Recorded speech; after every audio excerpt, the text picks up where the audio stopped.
Oh, how y'all doing? It's Craig here again. Been sick the last week or so. Started off with a allergy-based head cold. Progressed down into my upper chest, become a upper chest infection. Went to the doctor, got some antibiotics. Feeling better. Still not great, but got a day off work. Took a few days off work. Went back to work one day and got a day off. This is Saturday, May the 19th. Still got Kyle Saw here. Ready to set the cylinder on it today. So I'm going to go over a few things with y'all, how I like to do things. So we'll get this cylinder set down. Let's get started.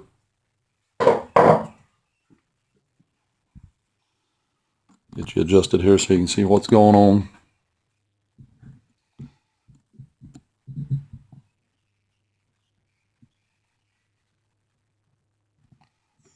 There it is. Still in all of its glory. First off, I've cleaned everything. I've just taken parts brake cleaner, sprayed it, blowed it off the compressed air, took a clean towel, wiped stuff off, wiped off the sealing surface, cleaned out the small end of the rod for the bearing, cleaned the bearing, cleaned everything off here. So first off, before I put the circlips into the piston, I'll actually take one of these and put on the clutch side of the piston. I'll put the piston on the rod, then I'll insert the other one. A lot of people say these need to be cut down. These ears need to be cut off because they're too long. I've already cut one down to give you an example of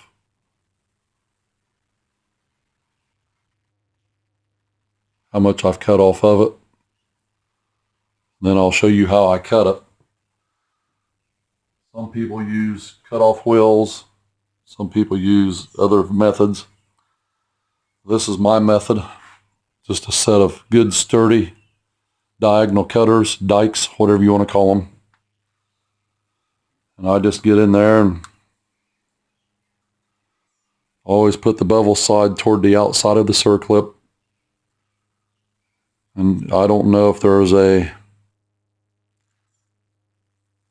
distance from here, the outside to the inside, that's correct. I like to take enough off that when I'm installing these into the piston, my needle nose pliers will cover up. Let me show you on the other one here.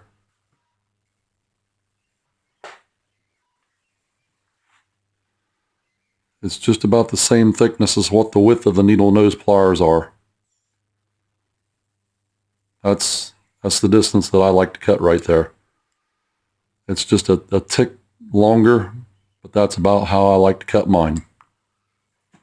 Sometimes I get them just a tick shorter, and it's just a judgmental thing here. I'm just kind of eyeballing it. And I'll start and just kind of move it around as I'm clamping down on the dikes, and eventually it'll cut through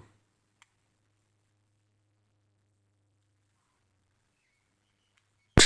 There it went. The reason I do it with the curved side here toward the outside of the ring is so when it snaps, it pushes it away from the saw. If I had it this way, with the inside part here of the dikes toward the saw, when it snaps, it could kick and fall down into the crankcase. But with the dikes like this, it's going to flip it out and away from the saw. And again, there you go. That one's just a tick shorter. But again, I just eyeball them. So we're good with this. Since this is the shorter one, I'll put it on the clutch side of the piston because I'm going to install the pin from the flywheel side. 99% of the time, The arrow always goes to the exhaust. Do not trust the arrow. Always go by your locating pins for your rings. The locating pins will always go to the carburetor side. I have seen some pistons mismarked, and there's other videos here on YouTube that show that exact scenario where the piston was mismarked and the arrow was to the intake side, and pistons were installed wrong. And what happens is your ring end gap is exposed into the opening of the exhaust chamber, and they'll catch and break rings and just destroy your cylinder and piston.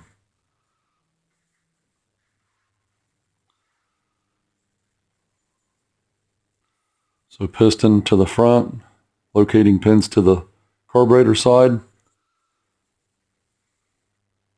These are actually called circlips, but I love calling these things Jesus clips also, because if they fly, you're saying some words you might not like to say. Just get it in there. I know you can't see this. These are kind of tricky to get in sometimes, but you just kind of twist them in.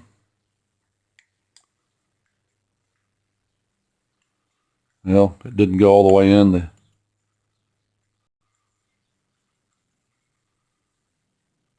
There we go. Well, that one's in there. Got to make sure that it's seated down into the groove. So I always take the wrist pin and just push on it. And if it's not seated, I don't know if you heard that I was talking, but I actually heard it snap into place. I don't know if you can see that, but all the way around, that little wire circlip is now seated down in the little groove or channel that's cut inside of that piston boss.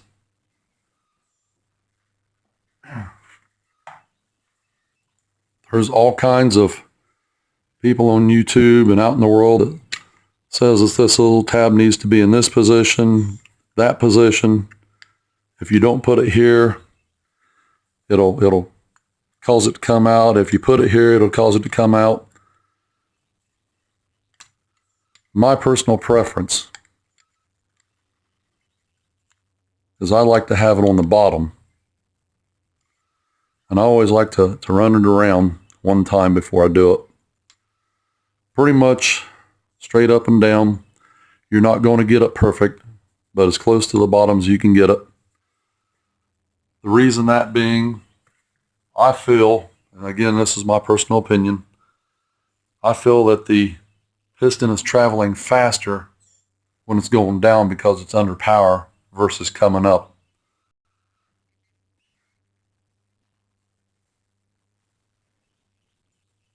You know, a lot of people say, well, that would cause it to pull up. But with the weight being on the downside, I don't know. But I've never had one come off doing it like this. Again, this is my personal preference. I mean, it kind of sounds like it contradicts itself as far as the extra mass and the speed of the piston going up and down. Sounds like you'd want it on the top because it's coming down faster, so it would throw it up. Again, that's your own call. This is my personal preference.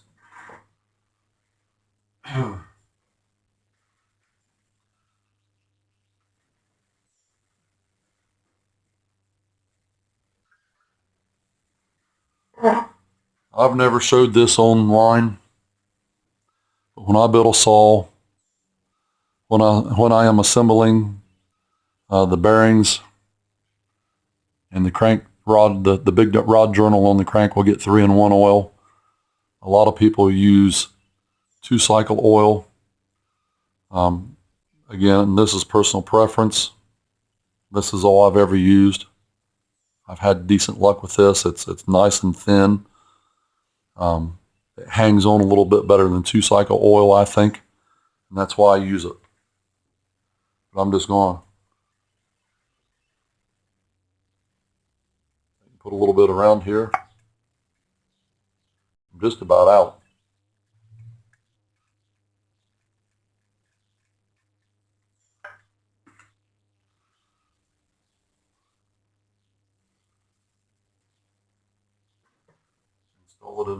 small end of the rod.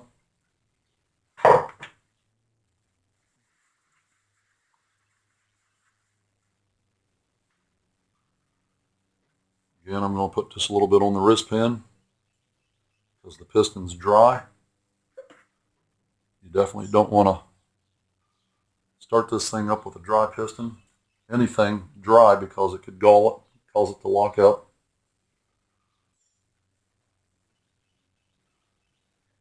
So we're going to install it. Yep, almost messed up. These bigger saws, you cannot put the base gasket on with the piston installed.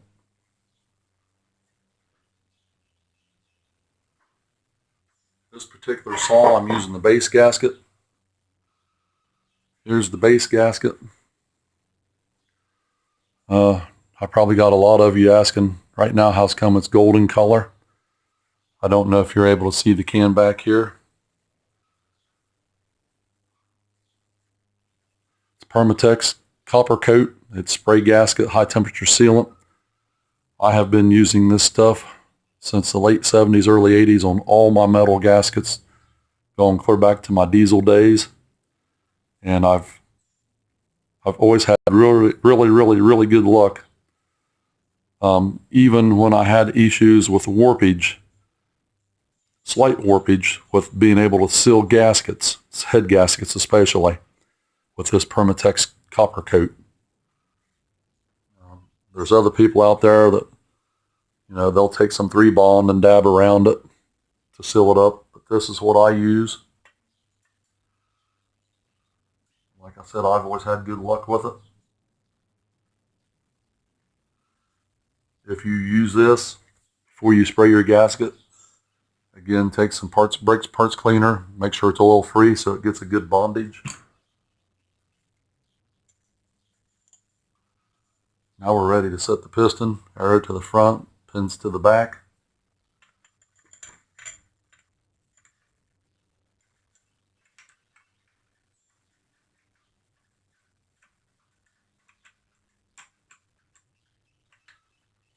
Piston pins in.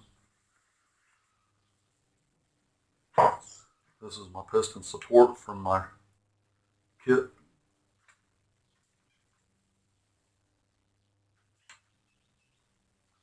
My ring compressor.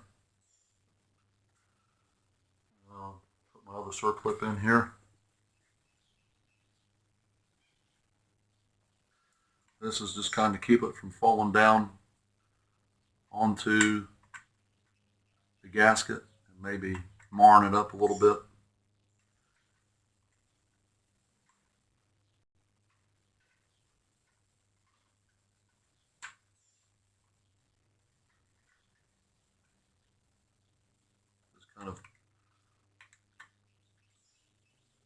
This is always the hardest side for me.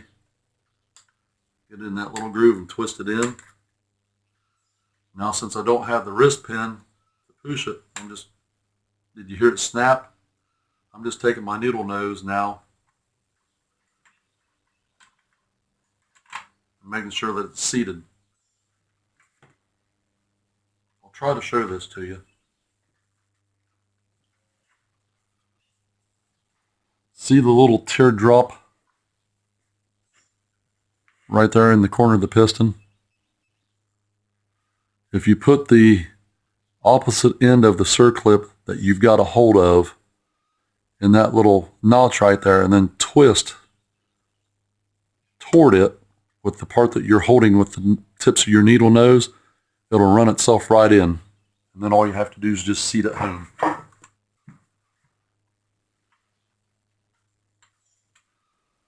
Now it's time to install the rings. Just making sure nothing on them.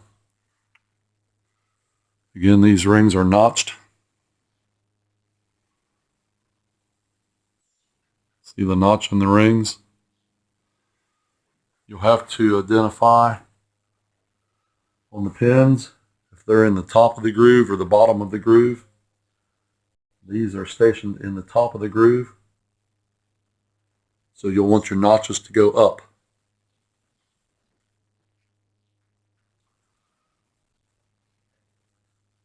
Be careful, because these things break really easy. This is where it's nice to have some fingernails. You can actually get onto them and grab them. It's in all the way around.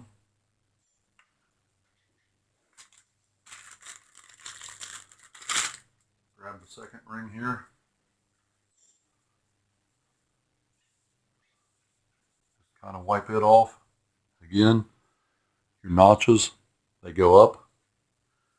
And it doesn't matter which ring goes in which groove. They're both the same type of ring.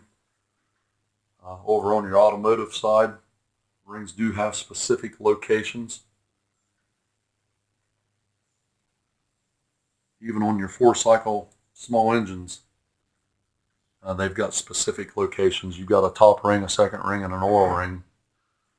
But in 2-cycle, so far, as long as I've been doing this, which hasn't been very long at all, I've not seen where it was a ring-specific groove, with the exception of Detroit diesels. Now, they do have a configuration like automotive. Okay, so now, go ahead and rotate it around and pull that cylinder, that piston down.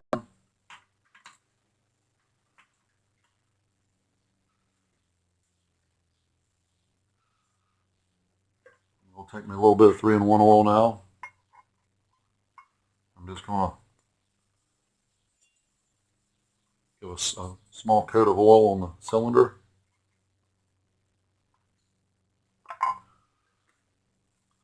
I mean, you want enough in there to make it nice and slick, but you don't want enough in there that when you're putting it down on the saw, it's going to be running out.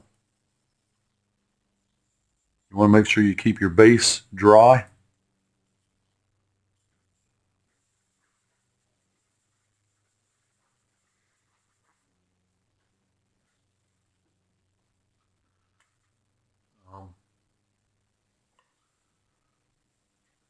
I forgot to put the intake boot on here, so we'll do that real fast.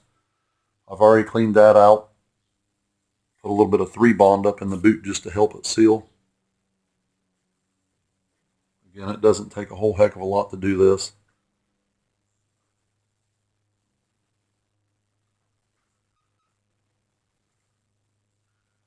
Just enough to skim it over is all you want to do, just to help it seal. See, that's all the more I put in it. And with this, you don't need to be in a great big hurry, because you need it to skim over a little bit.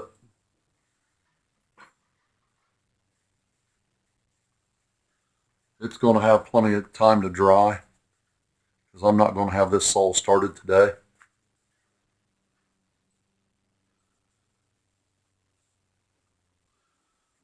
I don't know if you can see this, but just what little bit of oil I put in there. See it puddling down in there, so I'm going to run a rag up in there. This is a clean rag.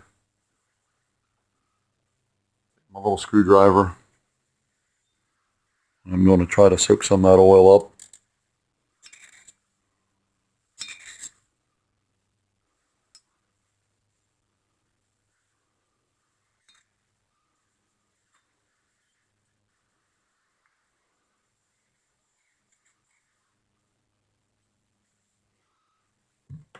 That should be good.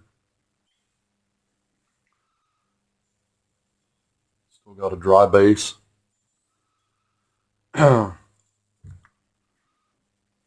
intake has a little pointer. When you're putting it on the cylinder, the pointer goes down.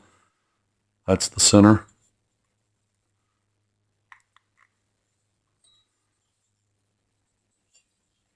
You want it pretty much right in line with the casting mark right in the center of the cylinder. Now, one thing I did not get out in advance was the clamp for the intake boot, so let me pause this just a second. I'll be right back. Okay, we're back. I've got the boot sitting on there. I haven't tightened it up. There's the intake boot clamp. The manual says to put this clamp on the boot at about a 45-degree angle, like it's sitting right now, with the head of the screw facing up. And then you'll tighten it down. And again, you don't need to be He-Man here. You just need it to be nice and snug. Because you can actually over tighten this too much. Sorry about that, get it back in frame. You can actually over tighten it too much. You can see where it's just starting to bite down into the rubber. From that point, I may go just another turn, because you can actually break this clamp. You can strip the threads out of the little nut. Okay. So now, there are people that'll wrap string around this boot right here so that they can pull it through. I don't do that. I just kind of work it through. I've always had pretty decent luck doing it like that. Hopefully I'll have decent luck this time. Make sure your ring compressor is clean.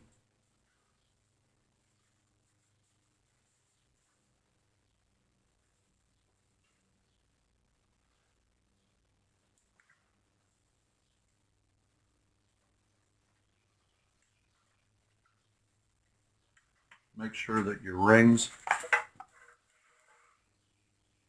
are where they're supposed to be.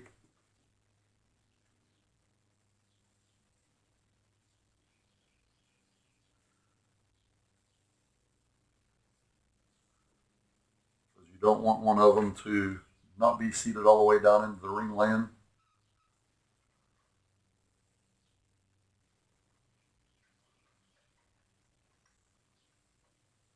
Like this one right here, it's not wanting to compress. It went. Square your ring compressor up a little bit. I like to have mine just a smidgen below the top of the piston.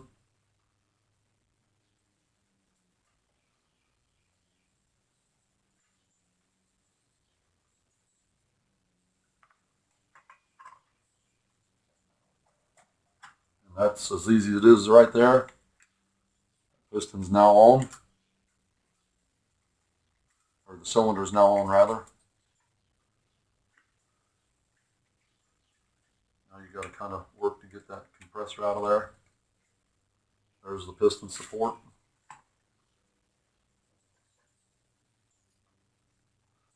Like I said, I like to just work mine in.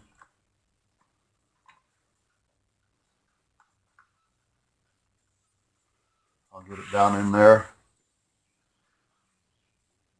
And then I just take a small screwdriver, put my finger underneath of it. And there she is. She popped right through. Like I said, there's people out there that say that you got to wrap string around it.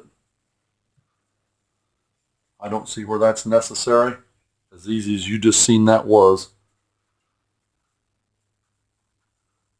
That is the only way I've ever done these rubber manifold boots on chainsaws. My fingers and a small screwdriver. Now it's time. I should have put these bolts in first. It was a lot easier.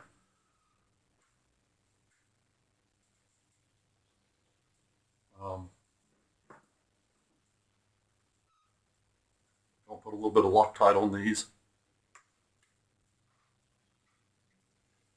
Again, I shake it up because the ingredients can settle.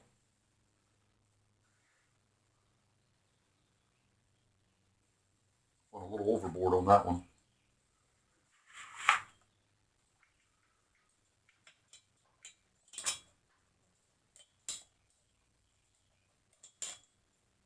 There's one.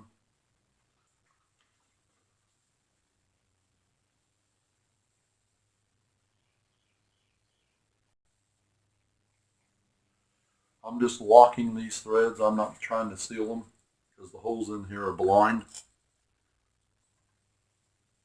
So I don't need a whole heck of a lot. There's two. Just a little dab.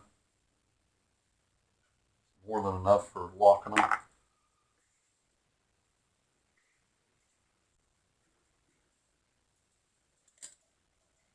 Number 3.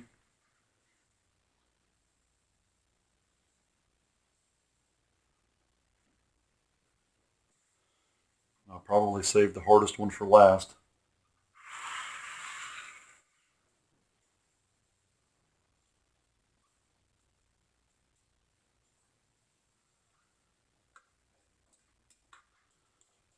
Now, that wasn't as bad as I thought it was going to be.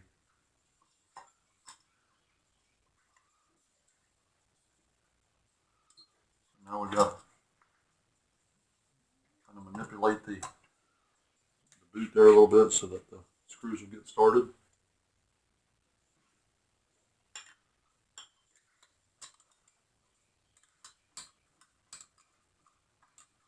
There goes one.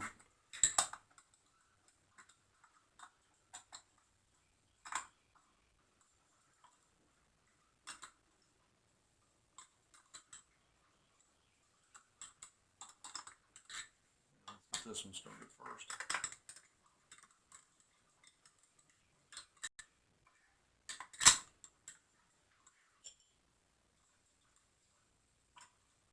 Okay.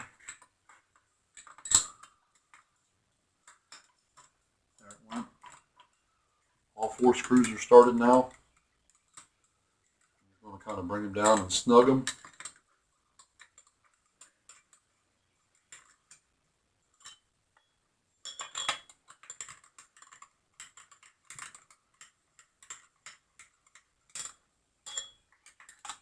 I mean, I'm just kind of barely snugging them.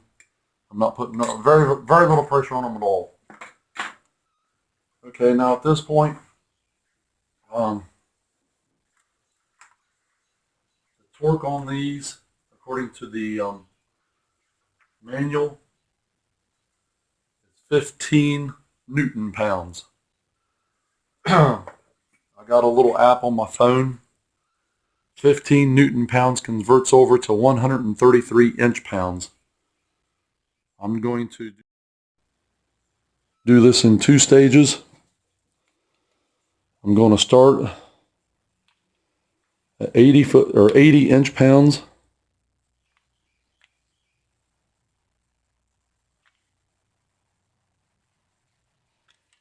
And then I'll take it up to 133 inch pounds. I'm going to do it in a diagonal.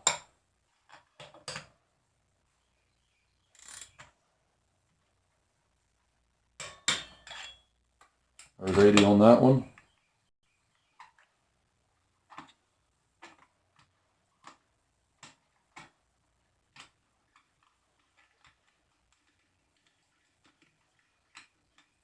Oh, I don't know why that is not going in.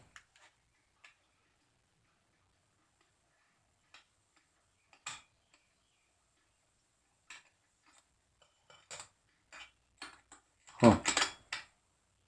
That's kind of... Let me back up here a little bit. I'm actually getting ahead of myself a little bit here. I like to run the piston up and down a couple times to kind of center the cylinder. I forgot that step. And then with the piston at top dead center, or as close to top dead center as you can get, that's when I like to torque stuff down.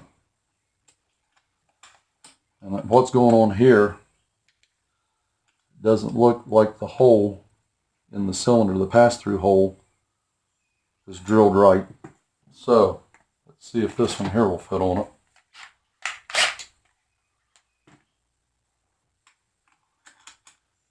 Okay, that one there fits.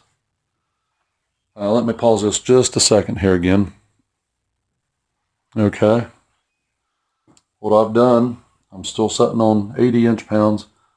Just got a 1/4 inch socket that'll fit the top of this one. We'll start torquing here. There's 80 inch-pounds. And that's why I don't like to use this combination, because when you pick it up, you lose it. 80 inch-pounds.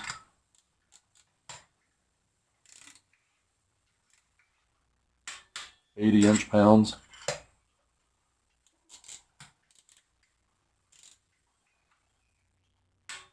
80 inch-pounds. I'm going to run this burger up to 133 inch-pounds.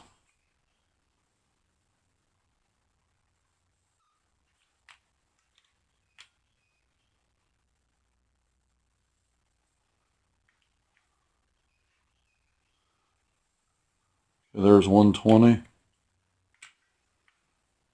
30, 1, 2, 3.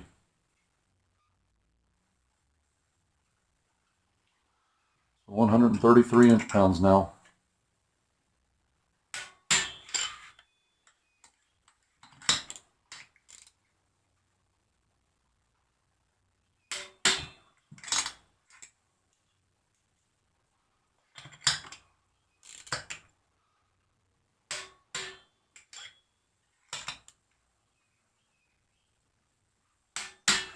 I'm just going to go by around them one more time just to make sure. There's 1, 2, 3, and 4. So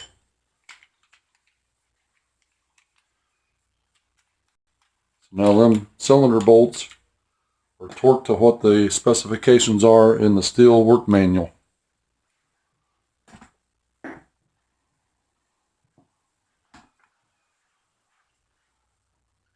Turns over easy.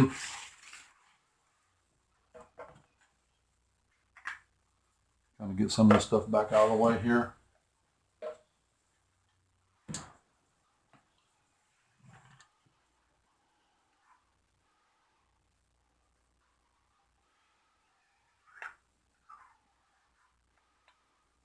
The floor of the exhaust is a little bit lower than what the top of the piston is.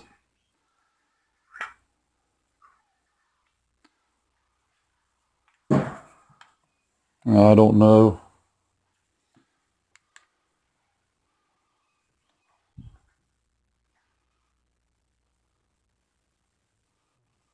I don't think I'm going to be able to get this to show up.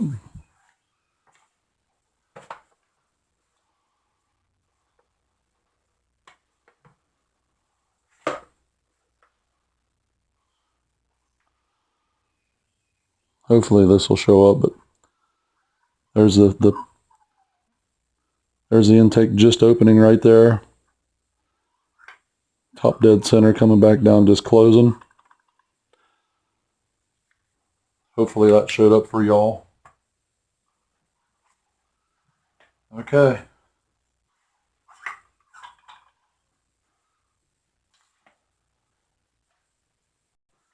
One last thing that I want to check, since it's fully assembled.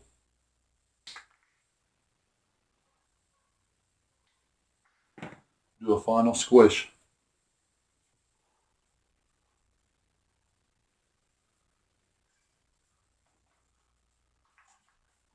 There's the flywheel nut.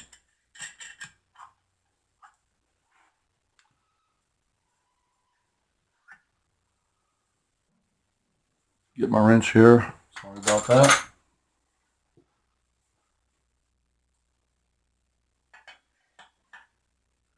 Remember, pull it off the wall just a fuzz.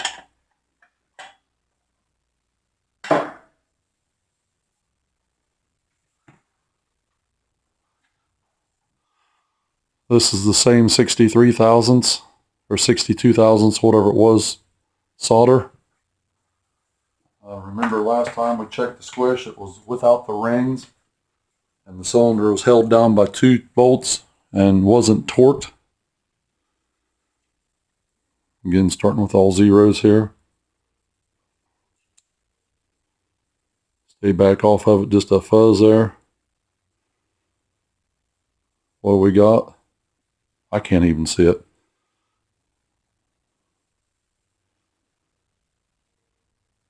Saying like 30 thousandths.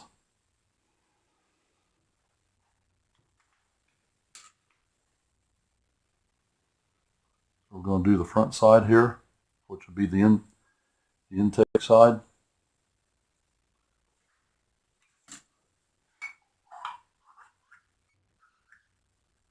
Back up.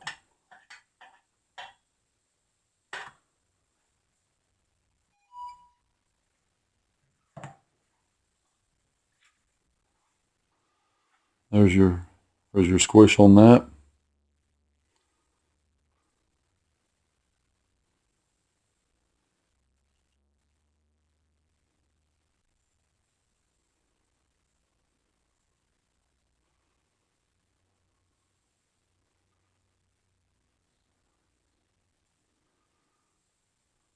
Well, it's getting hard. The battery must be going dead, but that says 31 thousandths. So either the cylinder base was not milled square, the deck from the side cases that it sets onto wasn't milled square, or the squish band that's inside the cylinder at the top or around the combustion chamber wasn't milled square. We were right out about 1/1000th of an inch. That's actually pretty decent. The squish isn't quite what I like for it to be. I like for it to be down around 25, but again, this is going to be our work saw.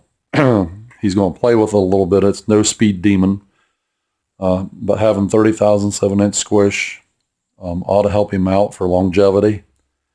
And the saw's well on its way to being finished within the next few days. So I'm going to end this video at this point. Hope you all enjoyed. Thanks for watching.